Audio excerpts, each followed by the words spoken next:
2024 लोकसभा चुनाव करीब है। सभी पार्टियों के कार्यकर्ता अपने अपने नेता को प्रधानमंत्री पद के लिए भावी बता रहे हैं। इस वक्त मैं मौजूद हूं राजधानी लखनऊ में। मेरे साथ मौजूद है राम निषाद लोटन जी। आज हम उनसे बातचीत करेंगे और जानेंगे उनका इस पर क्या कहना है।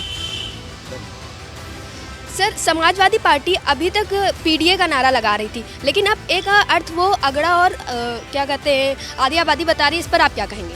देखिए, समाजवादी पार्टी एक ऐसी पार्टी है जो सबको साथ लेकर चलने का काम करती रही है और उसकी बुनियाद जो रही है किसान, मजदूर, पिछड़ा, दलित, वंचित, अकलियत समाज को रही है। लेकिन हम लोगों ने कभी सवर्ण समाज को भी दरकिनार करने का काम नहीं किया है।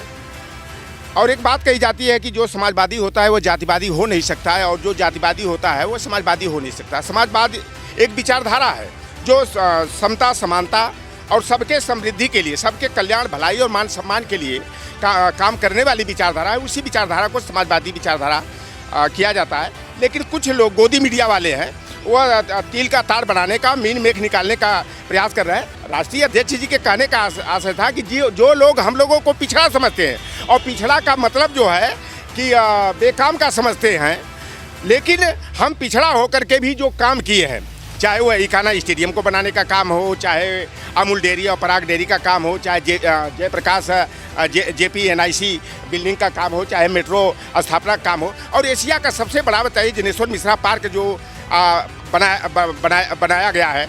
आप बगल में पलासियो माल देख लीजिए, चाहे मेदांता हॉस्पिटल देख लीजिए। इस तरह से तमाम बड़े बड़े काम जो है समाजवादी पार्टी की सरकार में अखिलेश यादव जी के द्वारा किया गया। लेकिन यह असलियत है कि हम लोग 2024 के चुनाव में सभी वर्गों को साध करके चलेंगे, लेकिन उसकी बुनियाद जो है, जो हमारा बेसिक वोट बैंक है, OBC, SC, ST और माइनॉरिटी को, उनको साधना आवश्यक है। देखिए, ओम प्रकाश राजभर जो हैं कि डाल से चुके हुए पोचकटवा बंदर हैं। वो बेचारे गए थे मंत्री बनने का सपना लेकर के कि दूसरे दिन हम मंत्री पद की शपथ ले लेंगे। फिर बाद में देरी हुई। इसके बाद हुआ कि घोसी के बाई इलेक्शन के परिणाम के बाद जो है कि उनको मंत्री पद की शपथ दिलाई जाएगी। वह दिन भी गुजर गया। फिर हुआ कि जो है कि होली के बाद जो है कि कौन सा त्यौहार था ये, विजयदशमी के बाद जो है कि मंत्री पद की शपथ दिलाई जाएगी। अभी फिर उनका कल से बयान आया है कि जल्द ही, यानी दिवाली से पहले जो है मंत्री पद की शपथ। तो वो बेचारे जो है केवल मंत्री बनने के लिए जो है ना हाथ पैर मार रहे हैं, और उनका मानसिक संतुलन जो है कि बिल्कुल बिगड़ गया है। और जो डाल से बंदर गिर जाता है ना, तो उनको बिरादरी से बहिष्कृत कर दिया जाता है, आउट ऑफ सोसाइटी या आउट ऑफ कास्ट कर लीजिए। तो जो बड़बड़ पारिवारिक के हित में ओम प्रकाश राजभर जी बोलते हैं, उनकी बिरादरी के लोग इनके असली चेहरे के और मकसद को समझ गए। अब ये बिरादरी से बिल्कुल बहिष्कृत है। और केशव प्रसाद मौर्य को जब से हमारी भतीजी पल्लवी पटेल ने विधानसभा चुनाव में पटकनी दे दिया, धूल चटा दिया, नाक जमीन पर रगड़वा दिया, तब से इनका जो है ना ये मानसिक दिवालियापन के शिकार है। और अभी हम मिल करके उनको सलाह देने वाले हैं कि आप जो है नूर मंजिल करीब में है, लाल बाग में, कैसर बाग के बीच में, वहाँ अपना जो है कि मानसिक जो है इलाज करा लीजिए। अगर वहाँ नहीं, अगर स्वास्थ्य लाभ होता है तो हम रांची के लिए और बरेली और आगरा के लिए व्यवस्था हम समाजवादी पार्टी की तरफ से करा देंगे। तो ये जो केशव प्रसाद मौर्य जी, इनकी औकात है कुछ भारतीय जनता पार्टी में?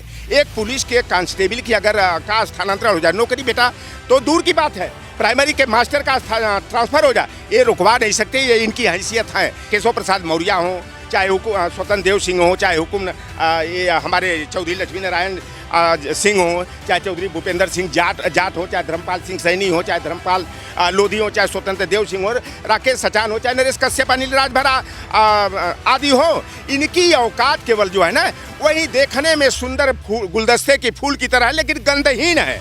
कोई इनका अधिकार नहीं है। ये केवल जो है ना, ये भारतीय जनता पार्टी ने इनको भाट बना करके रखा है कि OBC के नेताओं पर अगर टिप्पणी करना हो, अखिलेश यादव जी पर टिप्पणी करना, तो इनकी जुबान खुल जाती है। और 2024 में ना जो इनको हार दिखाई दे रही है, PDF फार्मूला जो अखिलेश यादव जी ने ईजाद कर दिया, तो इनके जो है रातों की नींद हराम हो गई है, पेट में दर्द हो गया है। और यही PDF फार्मूला के तहत 2024 के चुनाव में जो है साइकिल बड़ी रफ्तार के साथ दौड़ेगी, और इंडिया गठबंधन की सरकार जो है समाजवादी पार्टी के सहयोग और समर्थन से भी बनेगी। कौन कार्यकर्ता नहीं सोचता है कि हमारी सरकार बने, हमारे मुख्यमंत्री और प्रधानमंत्री बने? तो हम लोग भी चाहते हैं कि माननीय अखिलेश यादव जी 2024 में देश के प्रधानमंत्री बने। और यह भारतीय लोकतंत्र में असंभव कार्य नहीं है। जब मधुकोड़ा इकलौते निर्दल विधायक होकर के झारखंड के मुख्यमंत्री हो सकते हैं, 6 सांसदों की बदौलत चंद्रशेखर जी देश के प्रधानमंत्री हो सकते हैं। 46 सांसदों की बदौलत जनता दल की सरकार इंद्र कुमार गुजराल और हरदनहल्ली डोड्डा गौड़ा देवगौड़ा के नेतृत्व में बन सकती है। और 1996 में माननीय नेताजी भी, धरतीपुत्र मुलायम सिंह यादव जी और उत्तर प्रदेश में सामाजिक परिवर्तन लाने वाले नेताजी भी प्रधानमंत्री बन गए होते। लेकिन दुर्भाग्य रहा कि घर फूटे गंवार लूटे। जब घर में फूट पड़ती है ना तो दूसरे लोग मजा लेने का काम करते हैं। अगर अपनों ने नेताजी का टांग नहीं खींचा होता तो नेताजी 1996 में देश के रक्षा मंत्री की जगह देश के प्रधानमंत्री बने होते। और हम लोगों को विश्वास है कि 2024 में 15 अगस्त को लाल किला की प्राचीर से अखिलेश यादव जी तिरंगा झंडा को फहराएंगे। 8 हो, 50 हो, 55 हो, उस जनसंख्या के अनुपात में हर स्तर पर हम लोग आरक्षण और प्रतिनिधित्व दिलाने के लिए आंदोलन करेंगे, संघर्ष करेंगे। तो कांग्रेस पार्टी पिछड़े वर्गों की सबसे बड़ी विरोधी रही है और जो आरएसएस का भाजपा का चाल और चरित्र रहा वही कांग्रेस का चाल और चरित्र रहा। लेकिन आगे आप आएंगी 2006 में, तो 2006 में अर्जुन सिंह जी जाति के राजपूत थे, छत्री थे, लेकिन हायर एजुकेशन में, केंद्रीय शिक्षण संस्थाओं में हम पिछड़ों को 27% आरक्षण कोटा देने का काम अर्जुन सिंह जी ने किया। और उसमें कांग्रेस की सरकार थी, यूपीए 1 मनमोहन सिंह के नेतृत्व वाली सरकार थी। उस समय उन्होंने 27% आरक्षण कोटा दिया था। कई बार ऐसी घटनाएं हुई है और विशेष करके जो है कि भारतीय जनता पार्टी की सरकार यह करती रही है। जो अखिलेश यादव जी ने फ़ोन टेपिंग का मुद्दा उठाया है और फ़ोन हैकिंग का मुद्दा उठाया, वह बिल्कुल सत्य है, क्योंकि हम लोग भी उसके शिकार हो गए। कई बार हमारा मोबाइल फ़ोन खुदे बंद कर दिया गया।